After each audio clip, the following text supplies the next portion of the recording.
जाने कहां कहां से आ गए थे गठबंधन वाले। हम लोगों ने चवन्नी का रुपया बना दिया, तब भी हमें छोड़ के चले गए। तो आपने अखिलेश का ये बयान सुना, जाने कहां कहां से आ जाते हैं, गठबंधन में कैसे कैसे लोग आ गए थे, चवन्नी थे, हमने रुपया बना दिया, फिर भी छोड़कर चले गए। अखिलेश के इस बयान के बाद उन्होंने नाम नहीं लिया, लेकिन इशारा साफ जयंत चौधरी की तरफ था।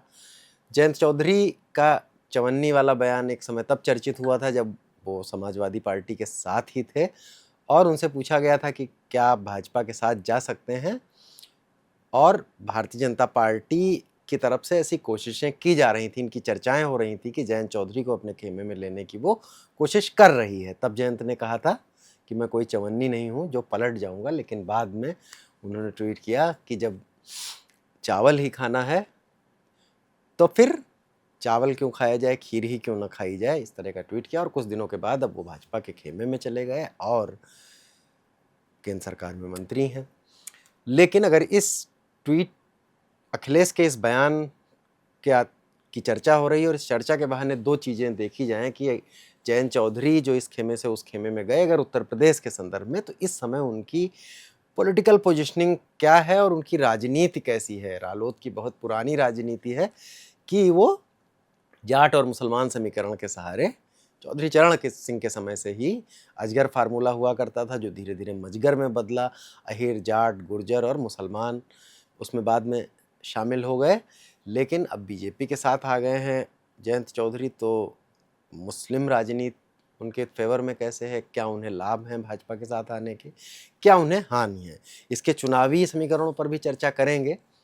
ये समीकरण तो था ही कि जाट मुस्लिम राजनीति अजीत सिंह के समय, और उससे पहले चौधरी चरण सिंह तो बड़े किसान नेता थे, इसलिए उन्हें बहुत समीकरणों में ना भी बांधे तो भी सामाजिक फार्मूला तो उस समय भी यही हुआ करता था।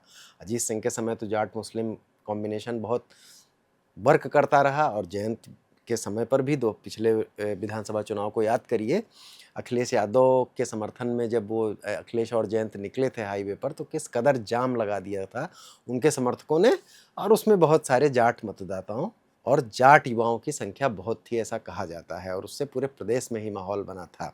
अब जयंत भाजपा के खेमे में है, तो अगर चुनाव की बात कर ली जाए तो भारतीय जनता पार्टी की तरफ आने के बाद लोकसभा के चुनाव हुए, उसमें सीटों के बंटवारे में जयंत को 2 सीटें मिली लोकसभा सीट लड़ने के लिए।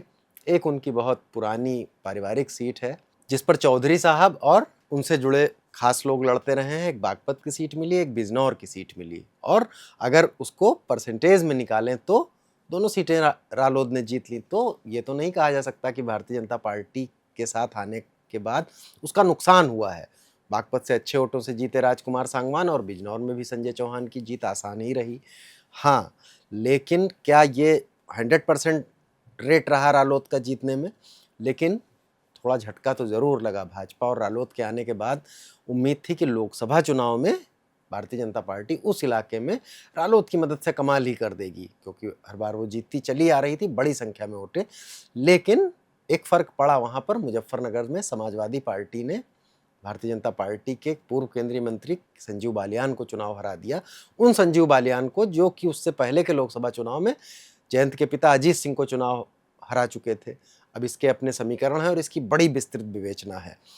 और ये कहा जाता है कि मुसलमान मतदाताओं ने सपा को खूब जम के वोट दिया, और पिछली बार जिन्होंने अजीत सिंह को वोट दिया था और हरेंद्र मलिक वहाँ से चुनाव लड़ रहे थे तो जाट भी थे, तो जाट होने की वजह से जाटों के वोट भी मिले। मेरठ में भी भाजपा के प्रत्याशी अरुण गोविल जीत तो गए, लेकिन बहुत नाको चने चबाकर जीते, और आखिरी राउंडों में वो करीब 9-10 हज़ार की बढ़त ले पाए। ऐसे में कुछ नुकसान तो हुआ। नगीना से चंद्रशेखर आजाद जीत गए, सहारनपुर सीट भाजपा गंवा बैठी। तो क्या समीकरण निकलेंगे 2027 में जो विधानसभा चुनाव होने वाले हैं, उससे एक मोटे तौर पे तो ये लगता है कि भारतीय जनता पार्टी के खेमे में जाट पहले भी था, जो उसका सामाजिक समीकरण है, और पश्चिम में ओबीसी जातियों को जिस तरह से भाजपा ने साधा था, जयंत के साथ आने के बाद जाटों का कंसोलिडेशन उनके फेवर में और बढ़ेगा। और भारतीय जनता पार्टी के पास पहले से ही जो वोट था, उसमें अगर जाट जो जयंत चौधरी चरण सिंह के परिवार के नाम पर उनकी तरफ झुक जाते थे, और जहां वो या उनके किसी नज़दीकी लोग खुद लड़ रहे होते थे, वहां तो और ज़्यादा लगभग 80% से ऊपर कंसोलिडेशन जाटों का होता था। वो होता है। ऐसे में अब जयंत अब भाजपा के साथ हैं, भाजपा के मंचों पर हैं, खूब सारी रैलियां कर चुके हैं, छोटी छोटी रैलियां किठौर से लेके सिवाल खास शामली में रैलियां कर चुके हैं। तो भाजपा का पक्ष मजबूत है, लेकिन जयंत के साथ अब मुसलमान नहीं है और पश्चिमी उत्तर प्रदेश में मुसलमान वोट भी बड़ी संख्या में है। ऐसे में अगर उनकी 2027 के पॉलिटिकल पोजीशनिंग की बात की जाए और 2024 के लोकसभा चुनाव को ध्यान में रखा जाए तो ये समीकरण थोड़े जटिल हो गए हैं। अब अखिलेश यादव जो ये बोल गए कि चवन्नी थे रुपए बना दिया, उसको बोलने की ज़रूरत क्या थी? बहुत सारे सियासी विश्लेषक ये सवाल उठाते हैं कि ये मुद्दा तो आया गया हो गया था, जयंत काफ़ी दिनों से अब केंद्र में मंत्री हैं और नए समीकरणों से अखिलेश सेट ही कर रहे हैं, या उनसे जबान फिसल गई उनकी, या उन्होंने जानबूझकर ये कहा, या फिर उन्हें अपने पीडीए पर कुछ ऐसा भरोसा हो गया है कि उन्हें लगता है कि पश्चिम की जो लोअर ओबीसी जातियां हैं वो क्या कुछ भाजपा से छिटक रही हैं। अगर नहीं छिटक रही हैं तो जाटों की अगर सामुदायिक राजनीति को समझेंगे तो वो चौधरी चरण सिंह, अजीत सिंह और जयंत को लेकर उनके मन में खास सम्मान है और वो उन पर हुए हमलों पर थोड़ा एकजुट ज़्यादा होते हैं। अभी वो थोड़ा ज़्यादा भाजपा के खेमे में दिख ही रहे हैं जयंत के आने से, और अगर एकजुटता बढ़ी तब तो फिर वो मुश्किल में अखिलेश को ही डालेगी। फिर अखिलेश ऐसा क्यों बोल गए? क्या उन्हें वाकई अपने पीडीए पे भरोसा बढ़ा है, या उन्होंने जो कश्यप, पाल, सैनी नेताओं के साथ गुर्जर नेताओं वाले समीकरण सेट किए हैं उसमें भी उनको लग रहा है कि कुछ सफलता मिलेगी, या फिर ये एक महज जबान से फिसली हुई बात है? लेकिन फिर भी अगर ये वो ना बोलते तो ये था कि बोलने की ज़रूरत क्या थी। जाटों के लिए जो एक सेंटिमेंटल इशू है, आगरा वगैरह में इसको लेकर प्रदर्शन शुरू हो गए हैं, और हो सकता है जो कोर इलाका है जयंत का, जो मेरठ, मुजफ्फरनगर, बागपत वाला है, वहाँ भी ये गहमा गहमी बढ़े। और प्रथम दृष्टया ये लगता है कि अखिलेश को इससे थोड़ा सा नुकसान ही होगा।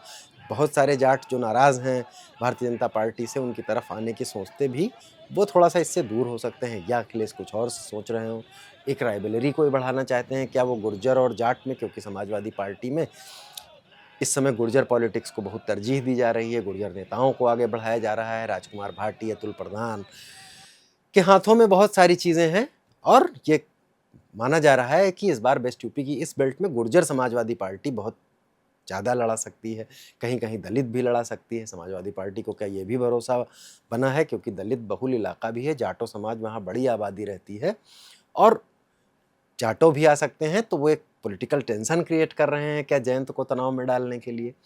क्योंकि शायद अखिलेश को भी ये लग रहा हो कि जयंत अपनी तो दोनों सीटें जिता ले गए, बागपत और बिजनौर की, और दोनों बड़े नेता थे। राजकुमार सांगवान भी बागपत के इलाके में बड़े लोकप्रिय हैं, उनकी जीत में उनकी व्यक्तित्व की भी बड़ी भूमिका है, और चंदन चौहान, तो संजय चौहान बड़े गुर्जर नेता थे, उनके बेटे हैं।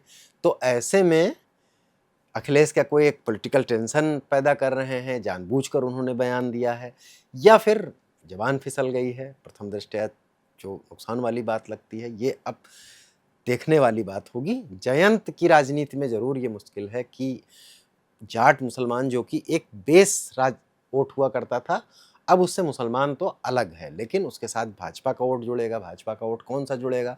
बहुत सारी जो शहरी आबादी भाजपा की होती है, जिसमें पंजाबी समाज के लोग, खत्री समाज के लोग, वैश्यों के वोट, ये भारतीय जनता पार्टी के वेस्ट यूपी के शहरों में, और एक बड़ी आबादी छोटे शहरों में भी रहती है इन जातियों की, इन समूहों की, वोट मिल जाएगा। प्लस भाजपा ने जिस तरह का समीकरण सैनी, पाल, कश्यपों के बीच में बना रखा है, वाल्मीकियों में भाजपा लोकप्रिय है, तो वो तो भी जयंत के पक्ष में जाएगा।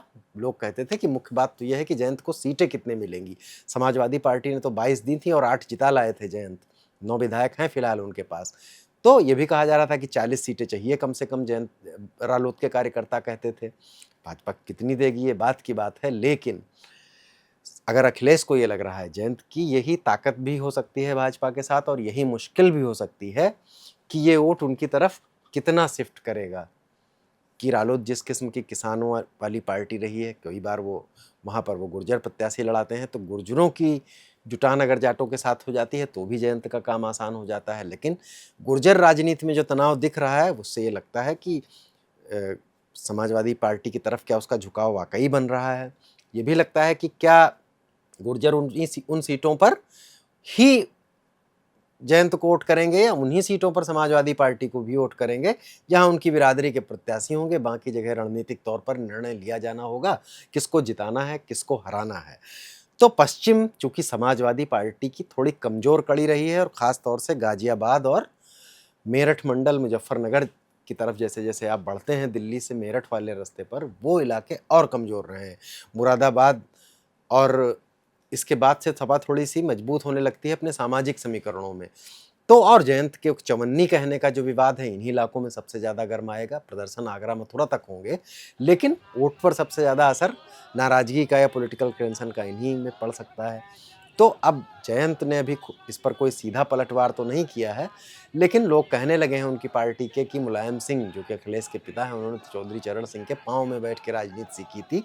तो अखिलेश ने ये कह के पूरे किसान समुदाय का अपमान किया है, और किसान समुदाय जब कहते हैं राजनीतिक अर्थों में तो उसका इशारा जाट समुदाय की तरफ ज़्यादा होता है। तो जयंत का जाट कंसोलिडेशन थोड़ा बढ़ जाएगा, लेकिन जाट जयंत के लिए तो वैसे भी पहले से भी था, जहाँ से वो लड़ेंगे या जहाँ से वो उनके सारे प्रत्याशियों के लिए नहीं, लेकिन जहाँ से उनके करीबी लड़ते हैं, जहाँ वो इंटरेस्ट लेते हैं। तो क्या ये भाजपा को फ़ायदा पहुँचा जाएगा बाकी इलाकों में जहाँ वो सपा से मुकाबिल हो सकता है? होने को ये भी हो सकता है कि जाट और गुर्जर राजनीति को अखिलेश थोड़ा इतना तनावयुक्त करना चाहते हों, थोड़ी ऐसी टेंशन क्रिएट करना चाहते हों जो प्रतिनिधित्व की स्पर्धा है, कि वो एक बरक्स खड़े हो और जहाँ उन्हें ये लग रहा हो कि जहाँ टिकट देंगे वहीं गुर्जर वोट मिलेगा, वहाँ उन जगहों पर भी गुर्जर वोट उनकी तरफ आ जाए जहाँ पर गुर्जर प्रत्याशी वो ना दे पाएँ, किसी और बिरादरी का प्रत्याशी दें। तो वेस्ट यूपी की राजनीति भी थोड़ी जटिल होती जा रही है, केवल सपा के लिए ही नहीं, भाजपा के लिए ही नहीं, जयंत के लिए भी। जबकि उन अपने कोर इलाके में वो प्रभावी हैं। जाट वोटों के साथ मुसलमान उनके साथ आ जाता था, लेकिन अब जब बदली परिस्थितियों में मुसलमान नहीं है, भाजपा के ही एक बड़े वोट बैंक का उनको सहारा है। ऐसे में ये बयान और इस बयान के बाद जयंत की क्या रणनीति होगी, ये देखने वाली बात है।